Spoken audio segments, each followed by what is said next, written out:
au kuna mtu nyumbani anamjua, kuna mabadiliko ya ghafla yametokea kwenye hisia zake. Kuna vitu vya kimwili ambavyo vinaweza kupelekea mabadiliko ya hisia. Mfano kama wanawake, kuna hormones, kuna masuala ya ujauzito, kuna dawa fulani zinazobadilisha hisia, au kuna hali mtu anazozipitia zinazosababisha hisia zake kwa muda fulani. Lakini ukiona mabadiliko hayo yanazidi kudumu hata baada ya kile kitu ambacho kimekusababishia kimeondoka, basi uanze kujiuliza maswali, kwa nini? Je, afya yangu ya akili iko sawa? Haleluya. Amen. Lakini pointi yangu nyingine ni kujitenga na familia au marafiki. Dalili nyingine ya mtu ambaye afya yake ya akili ina shida ni mtu ambaye anapenda kujitenga. Yaani yeye anajitenga, hataki kukaa na watu.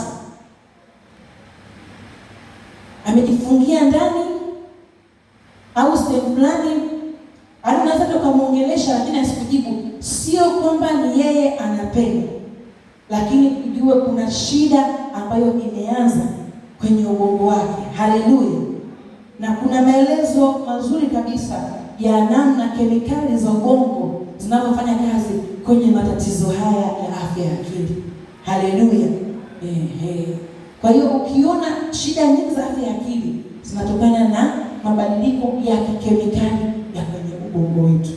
Kwa hiyo ukiona mtu ghafla tu anajitenga, hataki kuunani na watu, hataki kushiriki na familia yake, wazazi wake, sijui hakuna sababu yote ambayo imepelekea hiyo, ambayo inaweza kuelezea hiyo hali husika, basi jua kuna shida sehemu. Haleluya. Na kingine ni mawazo ya kujiua au ya kuua. Kuna mtu ghafla tu au ukikaa naye yeye mawazo yake muda wote anaongeleka kuhusu kifo. Ni hali ya kuogopesha, na kwenye afya tunasema ni emergency, yani ni dharura ya afya ya akili. Na huyu mtu tukimpataka hospitali, whether amewaza ndugu yake kamsikia akamkamata akamleta, au alijaribu akamshika, au akapata kuokolewa akaletwa, basi hata sisi haturuhusiwi kurudi nyumbani. Lazima alazwe kwenye wodi ya afya ya akili, kwa sababu jua afika kwamba yule mtu hatatulia mpaka lile wazo lake la kujiua litimie. Haleluya. Kwa hiyo ukisikia mtu ambaye mawazo yake ni ya kujiua, unakukaa naye anakuelezea shida zake, anakwambia mimi hata sioni faida ya kuishi duniani, chone, usikae kimya ukapotezea au ukamwacha tu na shida zake. Mtafutie msaada. Kama wewe utaweza kumsaidia, mtafutie msaada. Whether ni kwa mtu wa karibu ambaye anaweza kuongea na yule mtu, au ni mshauri wa afya, au ni yoyote mchungaji ambaye anaweza kuongea naye. Yaani wewe fanya namna yote kumsaidia. Lakini pia mawazo ya kuua. Yaani unaona mtu akiongea dakika mbili tu kidogo, yaani kuna jambo tu la kufanyia mtu kitu kibaya analiongelea. Kuna shida iko sehemu. Haleluya. Sio kujiua tu, hadi mtu ambaye anaongelea au ana mawazo mara nyingi ya kuua, kuna shida kwenye afya yake ya akili. Haleluya. Lakini kuna hii kitu ambayo wengi wetu unawezekana tumeshaiona. Pointi yangu ya 8. Kurudia vitendo. Tunaita kwa Kiingereza obsessive compulsive behavior. Kurudia vitendo. Naweza nikatoa mfano mmoja. Umetoka zako nyumbani, unaenda kazini. Unajua fika kabisa kwamba nimefunga mlango wangu, lakini unarudi mara 5 kuja kuhakikisha kama umefunga mlango. Naona nani ameshakupata hiyo dalili? Na kuna watu wamecheka hapo. Au umejua hata nimezima basi, lakini unarudi mara 10 kuja kuhakikisha hivi basi nimezima. Sio nimezima ya nili ya kebo.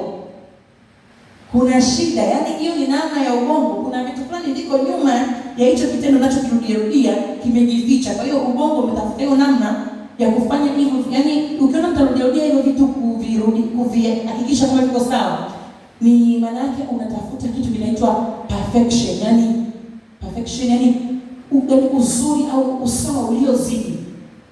Ni kama ubongo unajua mimi na matatizo huko nyuma ya pazia, lakini pambana naye, kuja nifanye hiki. Nijaribu basi perfect kuzima na kuzima pasi. Kweli unajaribu perfect kuzima pasi, kuzima jiko lako la gesi, unarudi mara 10 kuzima jiko la gesi. Mkeo kashasafisha nyumba, kadeki kabisa, hata mtu akigusa hivi hamna vumbi, lakini wewe kuto unambia rudia.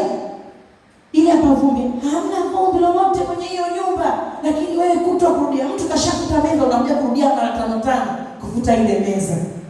Jiulize maswali. Je, mimi nina tabia hii? Au kuna mtu ambaye namjua ana tabia hii? Hii ni dalili pia ya shida ya afya ya akili. Haleluya. Lakini nyingine ya niongeza hapo ni mabadiliko kwenye hamu ya kula. Mabadiliko kwenye hamu ya kula. Ukiona ghafla wewe hukuwa mtu wa kula sana, lakini ghafla tu umekuwa ni mtu wa kupenda kula muda wote, na unaenda mbali hata kununua tunaita vijitafuna vya hapa na pale, unakanavyo ndani, yani ili tu uwe unatafuna muda wote. Ile ni namna ya ubongo wako inatafuta kitu cha kujipa furaha kupitia chakula. Kwa hiyo inaona sasa mimi kwa namna kazi nimeshashinda, nishakata tamaa, sina tena kwenda kuomba kazi. Kwa hiyo nifanyaje furaha yangu nipate wapi? Okay, sawa. Napiga zangu chakula kwa mara 4, alafu nanunua zangu crisps na karazo ndani, box la crisps na biskuti. Ni mimi ndio nikutafuna tu. Kwa hiyo ukiona kuna mabadiliko ya ghafla ya namna hii ambayo unaona hajaleta na hali yote nyingine, naweza nikaelezea ambazo mnasijua wenyewe. Na wale mtu akiwepo nayo hamu ya kula inaongezeka, sijui jamani. Lakini unaona katika sababu zote zinaweza kukuongezea hamu ya kula, huna, lakini hamu yako imeongezeka kupita kiasi, jua kuna shida ya afya akili, na ubongo wako unatafuta furaha kwenye chakula. Haleluya. Bwana Yesu asifiwe. Bwana Yesu asifiwe, watu wa Mungu. Lakini sio tu kuongeza hamu ya kula, lakini pia kupungua kuliko kutimiza hamu ya kula. Unakuta mtu anakaa siku 2, siku ambazo kama huna maombi, huna chochote ambacho kiko kwenye mpango yako kwenye kula, unatakiwa usikie njaa kiasili kabisa kwa mwanadamu, lakini ujisikii kabisa ni hamu ya kula. Au unaweza kuwa unasikia njaa, lakini ukila kijiko kimoja tu hamu imeshakwisha, ujisikii tena kuendelea kula. Kwa mabadiliko kwenye hamu ya kula, whether imeongezeka sana au imepungua kupita kiasi, yani huna hamu ya kula na huna ugonjwa wote, basi anza kujiuliza maswali kwamba kuna shida kwenye afya ya akili. Haleluya.